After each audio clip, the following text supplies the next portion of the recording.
Thank you, Mr. Chairman. Mr. Galanis, I'm going to turn my questions to you. I hope I can see you on the screen here shortly. Are you there, Mr. Galanis? There you are. Okay.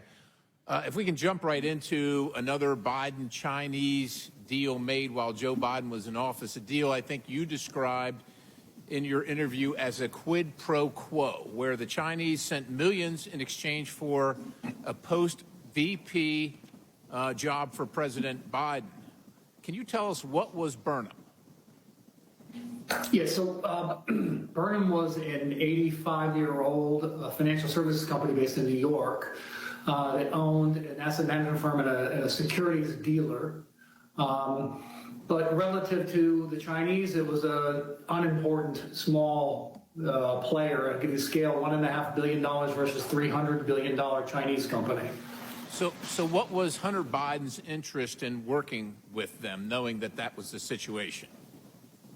I think Hunter Biden was already working with them through the fund that was created. The BHR, Harvest was the H, and is described in some of Hunter's emails that I had provided to the committee. He described the activity with BHR, being the Harvest activity, as one of his only focuses, and his other focus would be the activity between Harvest directly and Burnham directly in a combination. So his stated objective, in his own words, in writing, was those were to be his only focus and his only priority in working with the Chinese on a go-forward basis.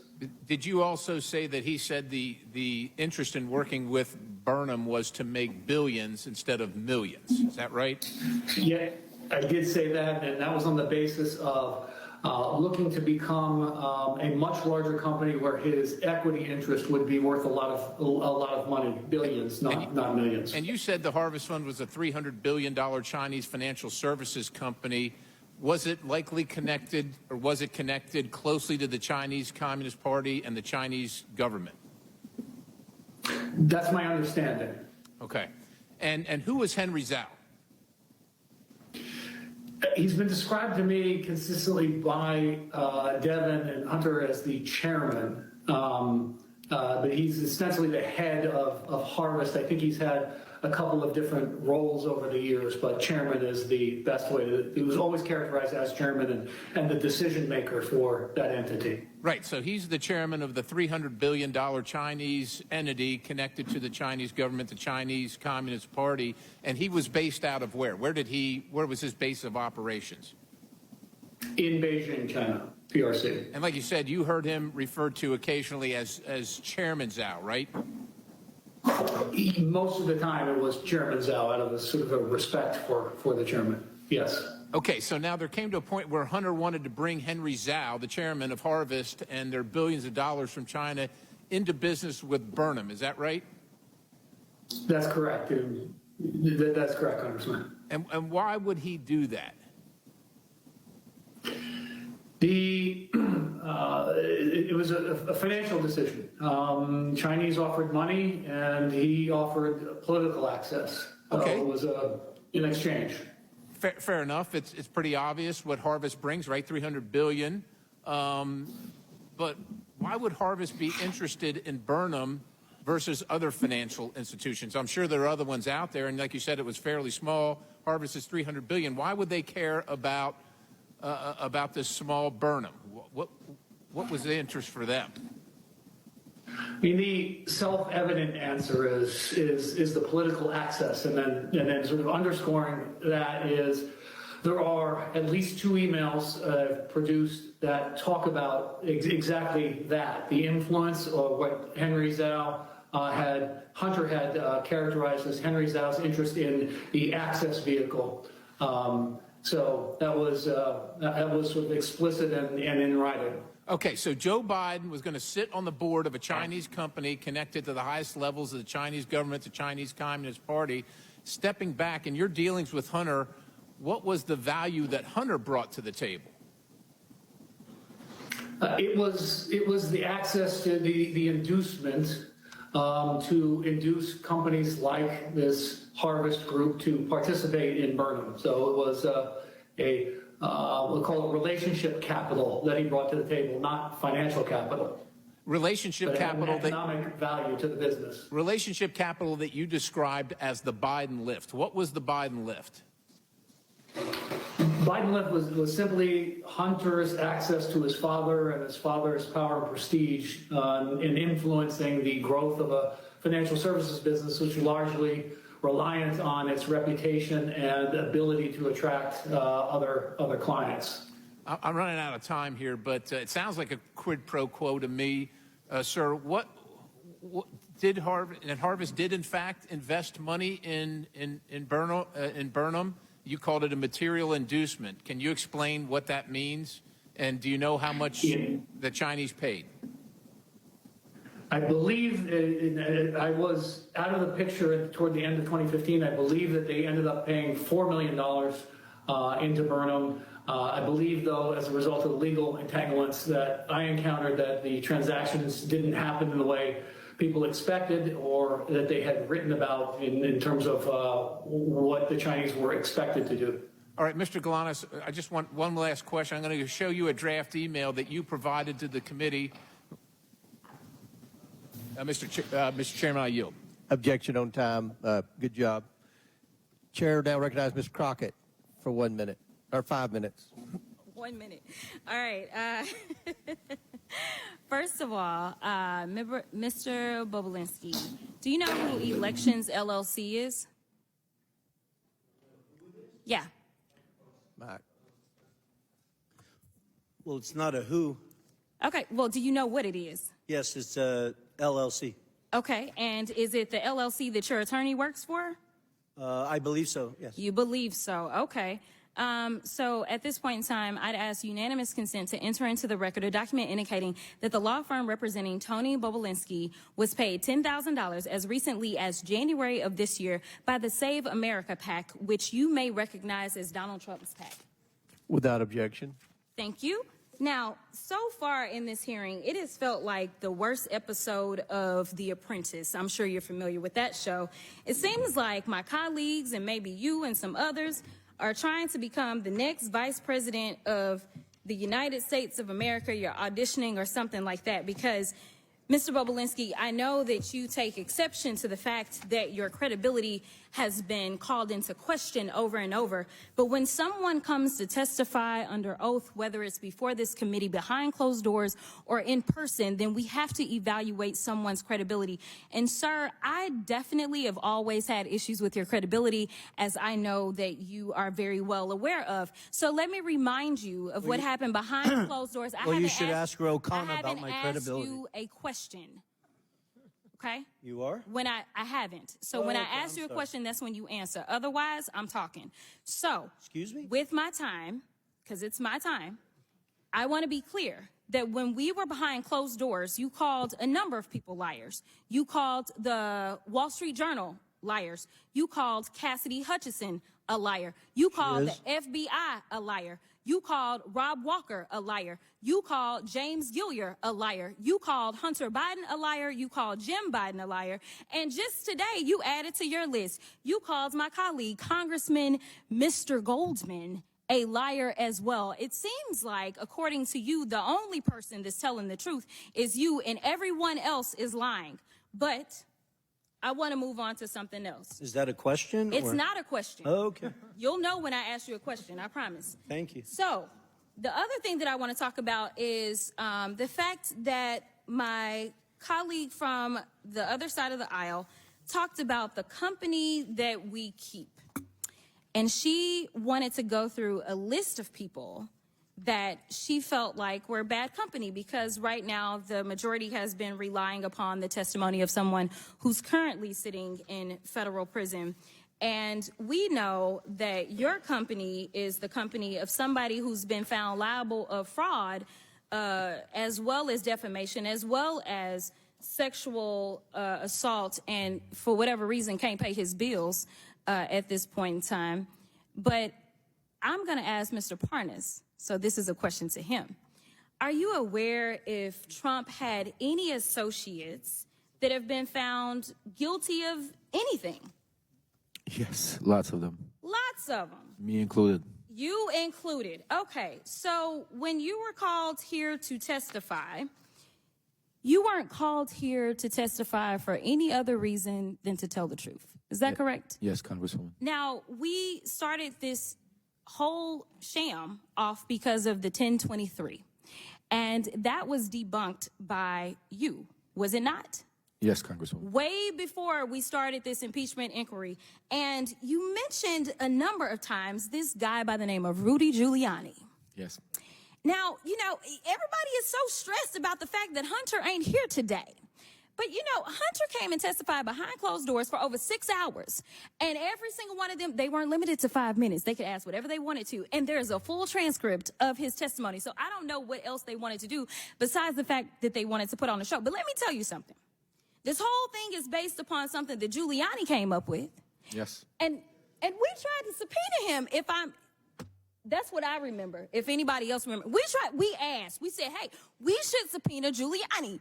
But you know, kind of like when we were trying to get his cell phone, they shut it down, right? Like they don't want the facts. But you would agree with me that considering the fact that you were working under Rudy Giuliani at the time that you went over to Ukraine, that he has maybe some valuable information that he could offer this committee as to whether or not there's anything that we should be investigating in the first place. Absolutely, Congresswoman. I wish that this committee would subpoena Rudy Giuliani, put him under oath alongside me to get to the bottom of the truth of what actually happened in Ukraine and to the manipulation that Trump and Giuliani and the team went to do.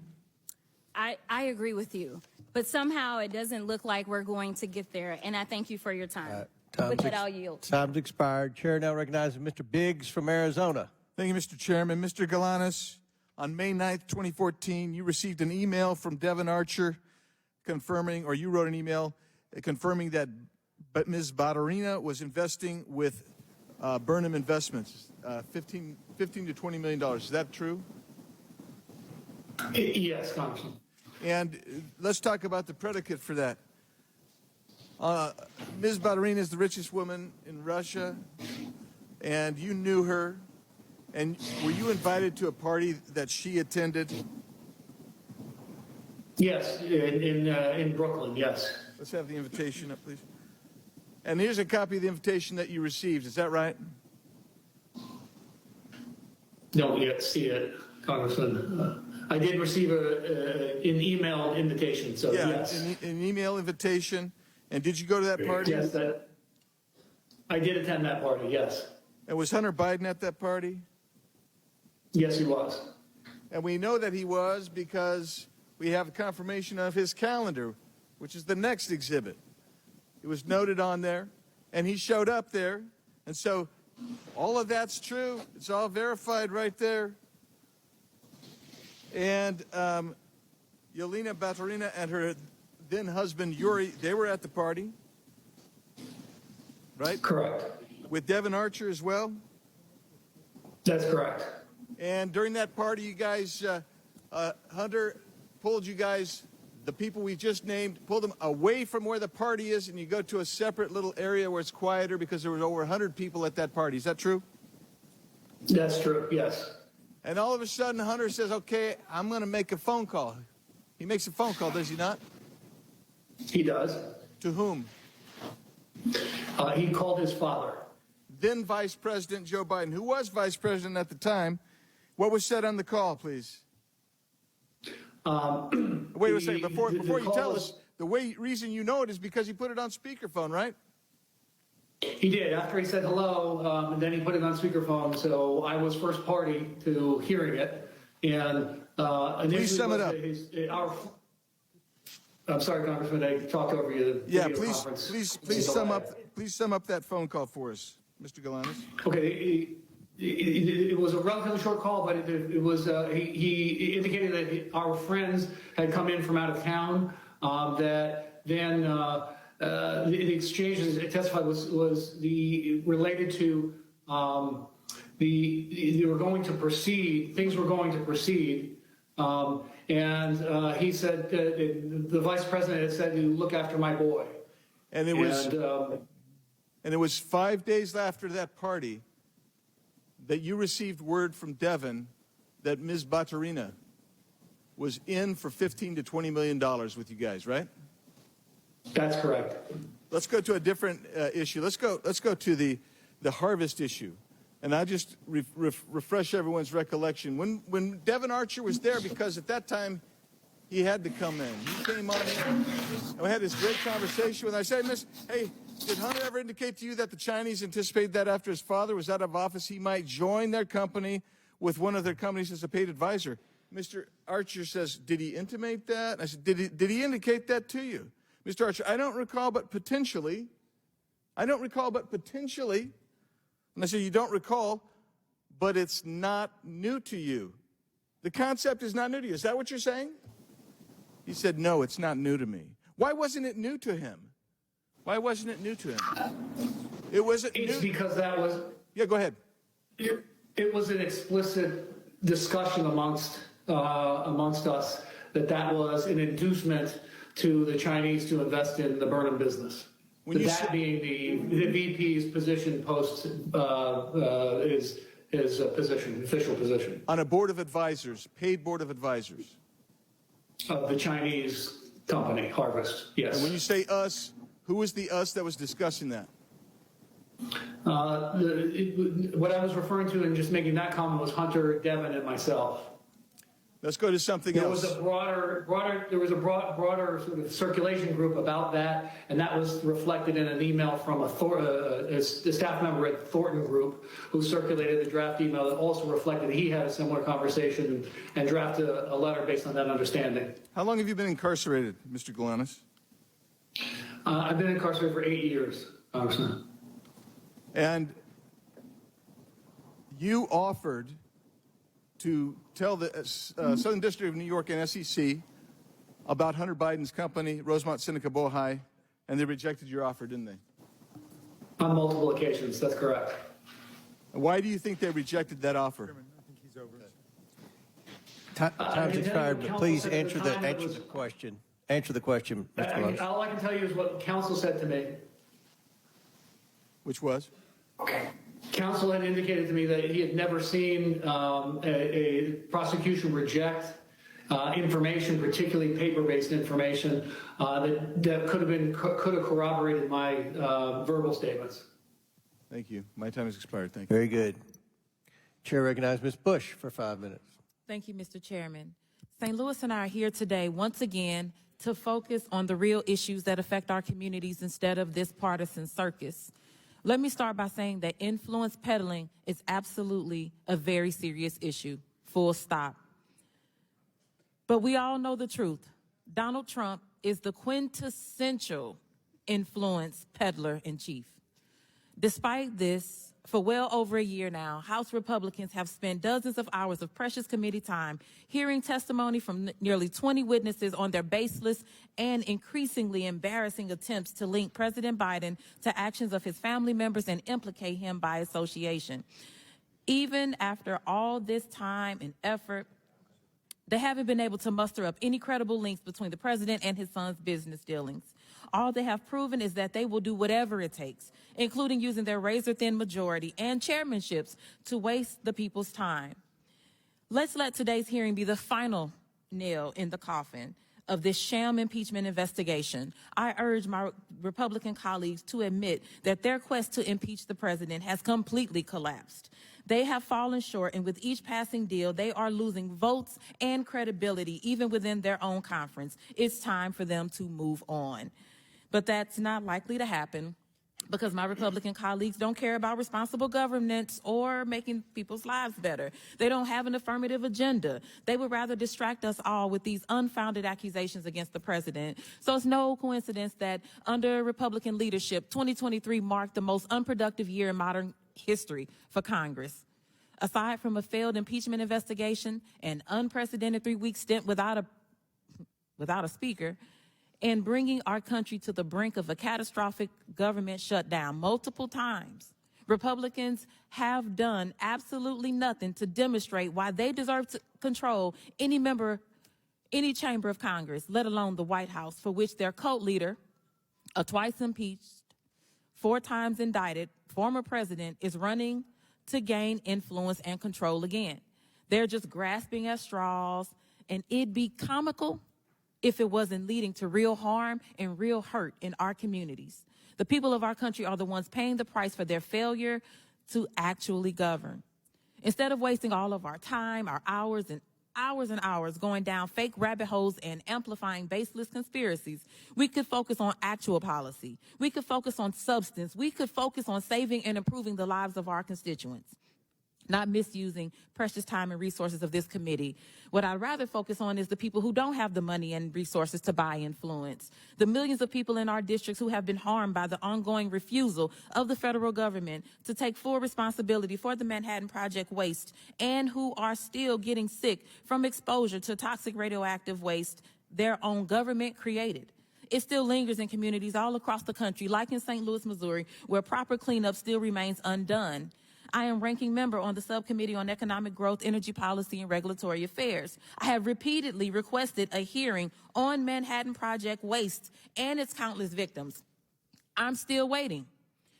We could focus on ending the crisis of gun violence in this country. Every day, 327 people are shot in the United States. Every year, 42,654 people die from gun violence. More children die from guns than anything else in this country.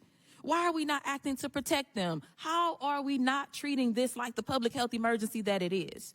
We could focus on improving the lives of incarcerated individuals and weaning ourselves off of the carceral state. A currently incarcerated individual is your star witness today. I applaud your inclusivity. And surely, if folks convicted of crimes can testify before Congress, they should be allowed to vote. Why not enfranchise them? What about reproductive rights and freedom? We have a public health crisis in this country where millions of people of reproductive age can't get the care that they need. People in St. Louis are being forced to give birth against their will. Republicans need to use abortion care just like the rest of us. Why not meaningfully address this issue? We need to focus on ending the atrocities in Gaza and Israel. Since January, malnutrition in children under 5 has nearly doubled. Global experts warn famine is imminent for 1.1 million people, half the population, due to catastrophic food insecurity. Why are we not acting to reinstate UNRWA, prevent famine and the spread of disease, and ending the continued slaughter of Palestinians? We do not have infinite time and resources. I will stop there. Thank you, and I yield the balance of my time to Rep. Goldman. Thank you very much, Ms. 10 Bush. seconds. I want to just point to a photo here. Mr. Bobulinski, you have testified that Cassidy Hutchinson's account that you met Mark Meadows, then Chief of Staff for Donald Trump, at a Trump rally in Georgia behind Secret Service cars. You were wearing Time's a mask. expired. Sir, you went over a minute late with Mr. Perry. If we could have a little extra time. The Trump rally that you said that Time's she was expired. lying. Chair now recognizes Mr. Sessions for 5 minutes. Mr. Chairman, could we have some basic equity? If someone else wants to yield, she had 8 seconds to yield him, and he's got up here with a speech. He's already abused his privilege by making a motion that wasn't even a motion. Chair has ruled. The chair has ruled. The chair has ruled. What are you afraid of, Mr. Chairman? Recognize your. What are you afraid of? Why don't you let me ask the question? Chair recognizes the gentleman from. Oh, what purpose do you seek recognition, Mr. Biggs? Unanimous consent to introduce the documents into the record. Without objection. Thank you, So Mr. ordered. Chairman. Here they are. One is the invitation that was mentioned. Another is Hunter Biden's calendar.